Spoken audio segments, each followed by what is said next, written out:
چرا این دختر 500 تا نقطه کرم پودر رو صورتش زده؟ دقیقاً به خاطر همینه که منم باید انجامش بدم. 1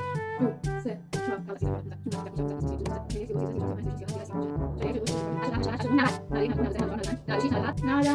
3 این تازه فقط شد 100 تا. 1 2 3 4 5 6 7 8 9 10 11 12 200 تا. تقریبا نصفشو رفتیم. 300 تا. 400 تا نقطه. خیلی ذوق دارم که زودتر بلندش کنم. 30 تا مونده و من دیگه اصلا جا ندارم. خب بچه‌ها مثل اینکه این شکلی میشه اگه 500 تا نقطه کرم پودر رو به صورتتون بزنید. وقت بلند کردنه.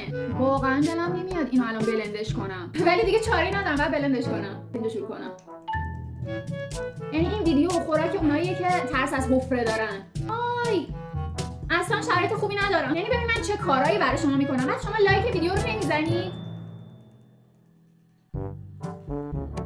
ادامه کار دیگه با بیوتی بلندر میرم. اینم از فاینال میکاپ من.